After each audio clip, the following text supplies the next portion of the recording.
Hello everyone, আপোনালোক সকলোকে learn and craft with মি চেনেলটোলৈ স্বাগতম জনাইছো। এই ভিডিঅ'ত আমি আলোচনা কৰিব ওলাইছো ক্লাছ 7 ৰ মেথছৰ চেপ্টাৰ নম্বৰ 2। ইয়াৰ নাম আছিল ফ্ৰেকশন এণ্ড ডেসিমেলছ, অৰ্থাৎ ভগ্নাংশ আৰু দশমিক। যোৱা ক্লাছত আমি এক্সাৰসাইজ 2.1 ৰ কোৱেশ্চন নম্বৰ 2 লৈকে চাইছিলো। তো এই ভিডিঅ'ত আমি ষ্টাৰ্ট কৰিম কোৱেশ্চন নম্বৰ 3 পৰা। গতিকে বলা পলম নকৰি ভিডিঅ'টোলৈ আগবাঢ়ো।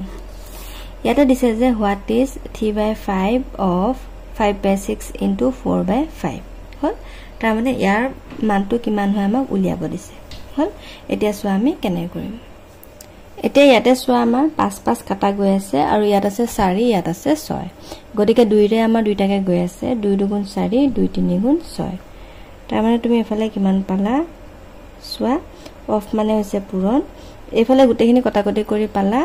ওপৰত 2, তলত পালা 3 হল। 3 3 কাটা গল, তোমাৰ থাকিলে কিমান 2/5। গতিকে আনসাৰটো কিমান হ'ব 2/5 হল। নেক্সট চোৱা কোৱেশ্চন নম্বৰ 4 ত তোমালোকৰ দিছে ইভালুৱেটিং,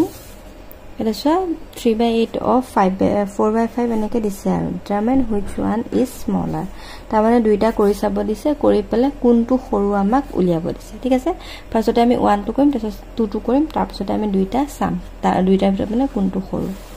ফাৰ্ষ্টতে দিছে 3/8 of 4/5 হল। চোৱা 4 কেইবাৰ যাব, দুবাৰ যাব ন, 4 2 গুণ 8। তাৰ মানে 3 গুণ 3, 5 2 গুণ 10 হল। 2 নম্বৰ 3/10 into 5/9 হল। চোৱা কটাকটি যাব, 5 ৰে 10 দুবাৰ যাব, 3 ৰে ইয়াক কেইবাৰ যাব, 3 3 গুণ 9। তাৰ মানে তুমি কিমান পালা, ওপৰত পালা 1, তলত পালা 3 2 গুণ 6। ঠিক আছে, কি কি পালা 3/10 আৰু 1/6। এতিয়া আমি কি কৰিব লাগিব, 3/10 আৰু 1/6 ৰ ভিতৰত চাব লাগিব কোনটো সৰু হল। তাৰ কাৰণে আমি কি কৰিব লাগিব, ডিনমিনেটৰ কেইটা চাব লাগিব হয়নে। তলত তোমাৰ থাকে কি হৰ হয়নে, গোটেই হৰকেইটা আমি একে কৰিব লাগিব। এতিয়া ইয়াতে হৰকেইটা একে কৰিব কাৰণে আমি কি কৰিব লাগিব জানানে, ইয়াক 6 ৰে পূৰণ কৰি দিব লাগিব আৰু ইয়াক 10 ৰে পূৰণ কৰি দিব লাগিব হল। তেতিয়া ইয়াত তোমাৰ কিমান আহি গল 10 6 গুণ 60 আৰু ইয়াতো তোমাৰ আহি গল 6 10 গুণ 60 হল। এতিয়া ইয়াত 10 ৰে পূৰণ কৰাৰ লগতে ইয়াতো 10 ৰে পূৰণ কৰি দিয়া, 10 গুণ 10। ইয়াত 6 ৰে পূৰণ কৰাৰ কাৰণে ইয়াতো 6 ৰে পূৰণ কৰি দিয়া, কিমান হ'ব 6 3 গুণ 18। এতিয়া ইয়াত চোৱা এফালে আছে 18, ইয়াত আছে 10। তাৰ মানে সৰু কোনটো হ'ব 10 টো ন। গতিকে আমি কি বুলি লিখিম, এইটো 1/6 is less than 3/10। বুজি পালানে, এইটো গল ইয়াৰ answer. Next question number 5 to চাই লোৱা। Bijit had spent 3/4 part on purchasing copy and pen and 2/7 part for geometry instrument box। ঠিক আছে, তাৰ মানে কি কৈছে, বিজিতে তেওঁ কিতাপ আৰু বহি আৰু কলম কিনোতে 3/4 টকা খৰচ কৰিলে আৰু জিঅমেট্ৰি বক্স কিনিবৰ কাৰণে 2/7 অংশ টকা খৰচ কৰিলে হল। From the amount of money his mother gave him। ঠিক আছে, মানে বিজিতৰ মাকে তেওঁক যিটো পকেট মানি দিয়ে, সেই পকেট মানিৰ পৰা তেওঁ কি কৰিলে, ইমান অংশ বহি কলম কিনিলে আৰু ইমান অংশ তোমাৰ কি কৰিলে জ্যামিতি বক্স কিনিলে। তাৰপিছতে কি ক'লে চোৱা, and keep the rest in hand, আৰু বাকীখিনি তেওঁ হাতত ৰাখি দিলে। Find the part of money left with visit and arrange the 3 part in descending order. তাৰমানে কি ক'লে যে বিজিটৰ হাতত কিমান টকা বাকী থাকিলে উলিয়াব দিছে আৰু উলিয়াই পেলাই গোটেই তিনিটা তোমাৰ কি কৰিব দিছে, অধক্ৰমত সজাব দিছে, মানে ডাঙৰৰ পৰা সৰুলে সজাব দিছে। ঠিক আছে, এতিয়া আমি কি কৰিম জানানে, ফাৰ্ষ্টতে আমি ধৰি ল'ম, কি ধৰি ল'ম মানে বিজিতক মাকে কিমান টকা দিছে সেইটো আমি ধৰি ল'ম। ঠিক আছে, late Bijit's mother gave him,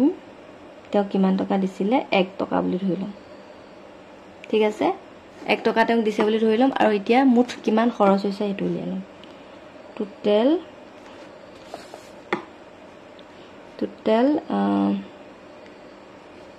ইয়াতে কি কৈছে, টোটেল এমাউণ্ট হি স্পেণ্ড, মানে তেওঁ খৰচ কৰা মুঠ এমাউণ্টটো আমি উলিয়াই ল'ম। তোমাৰ কি কি কিনিছিলে, ইয়াতে বহি কলম কিনিছিলে তোমাৰ 3/4 অংক আৰু জ্যামিতি বক্স কিনিছিলে 2/7 অংক এটা তোমালোকে ওপৰ লিখি লবা এই লাইনটো পিছত তোমালোকে ধুনিয়াকে লিখি লবা যে for copy and pen is equal to এনেকে লিখিবা আৰু for copy and pen is equal to আহিছে তোমাৰ 3/4 and geometry box ত তোমাৰ কিমান গৈছে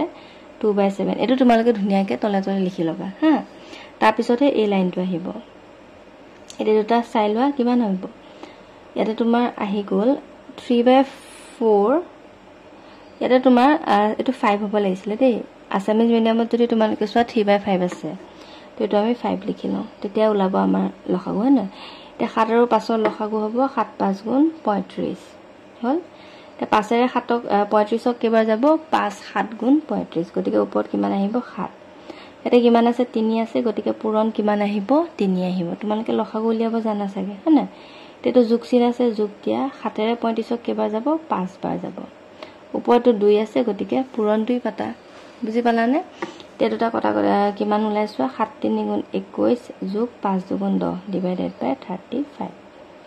ইকুৱেল কিমান আহিব 31 ডিভাইডেড বাই 35 বুজি পালানে তেও মানে মুঠতে কিমান টকা খৰচ কৰিলে ইমান টকা খৰচ কৰিলে হল এতিয়া মুঠ যিমান অংশ খৰচ কৰিছে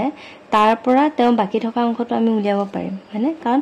মুঠ টকা দিয়া আছে 1 টকা আৰু 1 টকাৰ পৰা তেও মুঠ ইমান টকা খৰচ কৰিলে গতিকে বাকি থাকিল কিমান হেতু কি কৰিব লাগিব হে 1 ৰ পৰা এটো মাইনাস কৰি দিব লাগিব বুজি পাইছানে আকৌ কৈছো চোৱা তেও কপি কলম আৰু জ্যামিতি বক্সত খৰচ কৰিলে ইমান টকা আৰু মুঠ টকা আছিল 1 টকা গতিকে তেও হাতত বাকি থাকিল কিমান গতিকে কিমান ওলাব 1 মাইনাস এটো বুজি পাইছানে তে লিখিবা মানি লেফট তো তলত লিখিবা আৰু is equal to 1 minus 31 divided by 35 হল ইয়াতত একটা আছে বুলি ধৰি লোৱা 1 আৰু 35 ৰ লসাগু হ'ব 35 এ আৰু 1 এ 35 ক 35 বাৰ যাব গতিকে 35 ইনটু কিমান আছে 1 গতিকে 1 পাতা মাইনাস চিন আছে মাইনাস দিয়া 35 35 ক এবাৰ যাব গতিকে 1 ইনটু ইয়াতে কিমান আছে 31 গতিকে ইয়াতে আহিব 31 হল 31 minus 35 minus 31 divided by 37 তো মাইনাস কৰি দিয়া কিমান হ'ব 4 divided by 35 হল 35 হল এতিয়া আমাৰ গুটে কিটা উলাই গল বাকি থকাটো উলাই গল আৰু বহিত কিমান খৰচ কৰিছিলে জ্যামিতি বক্সত কিমান খৰচ কৰিছিলে তিনটা আমি পাই গলো গুটে তিনটাৰ পৰা আমি কোনটো ডাঙৰ কোনটো সৰু উলিয়াব পাৰিম বুজি পাইছানে তে লিখিবা এতেকে এটা কিমান আছে 3/5 হল কিমান 2/7 মানি তেও কিমান হাতত থাকিলে তেও হাতত 4/35 হল এই তিনটা পাই গলে তিনটাৰ পৰা আমি কোনটো ডাঙৰ কোনটো সৰু উলিয়াব পাৰিম তাৰ কাৰণে আমি কি কৰিম গুটেই কিটা তলত 35 কৰি দিম হল তে 35 কৰিবৰ কাৰণে আমি কি কৰিব লাগিব বসুৱাচোন ইয়াত তোমাৰ 35 আছে হয়নে গতিকে এইকিটাত আমি 35 কৰিব লাগিব তাৰ কাৰণে আমি কি কৰিম 7ক 5 এৰে পূৰণ কৰি দিম ইয়াত 5 পূৰণ কৰাৰ লগতে ইয়াতো 5 এৰে পূৰণ কৰিব লাগিব আৰু 5ক আমি 7 এৰে পূৰণ কৰি দিম ইয়াত পূৰণ কৰাৰ লগতে ইয়াতো কৰিব লাগিব হয়নে কিমান হ'ব 7 3 গুণ 21 7 5 গুণ 35 5 2 গুণ 10 7 5 গুণ 35 আৰু ইয়াত আছে তোমাৰ কিমান 4/35 হল ইয়াৰ পৰা তুমি গম পাই গলা কোনটো সৰু কোনটো ডাঙৰ হয়নে আমাক কি কৈছিলে ডিসেন্ডিং অৰ্ডাৰত সজাব দিছিলে মানে ডাঙৰৰ পৰা সৰুলে হয়নে গতিকে লিখি দিবা এতেকে descending order is equal to সবতছে ডাঙৰ কোনটো হ'ব 21 10 4 ডাঙৰ হ'ব 21 টো তাৰ মানে 3/5 is greater than তাৰছত আহিব কিমান 21 পিছত 10 10/35 তাৰ মানে 2/7 হল তাৰছত আহিব তোমাৰ এটো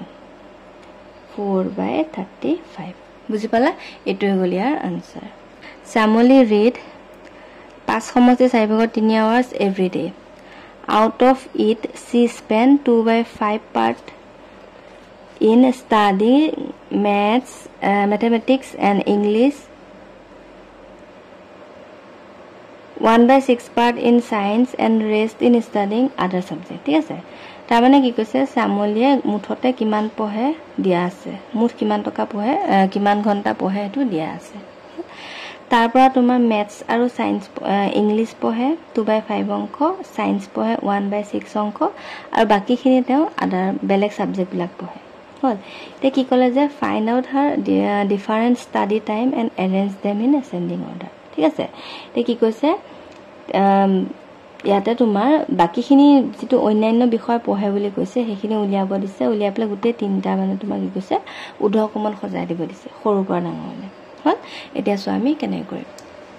এতিয়া সো ইয়াতে আমি কি কৰিলো যিকিটা দিয়া আছে কিটা পাতি লৈছো দে ইয়াতে তোমাৰ শ্যামলিয়া কিমান পঢ়ে বুলি দিছে হেতু আমি পাতি লৈছো তাৰ পিছতে ম্যাথছ আৰু ইংলিশত কিমান সময় লগায় হেতু দিয়া আছে যেহেতু তো লিখিছো আৰু সায়েন্সৰটো দিয়া আছে গতিকে এটো লিখিছো এতিয়া আমি প্ৰথমতে কি কৰিম মুঠতে তেও ম্যাথছ ইংলিশ আৰু সায়েন্স মুঠতে কিমান সময় পঢ়ে উলিয়াই লম বুজি পাইছানে তে লিখিবা এতেকে সি reads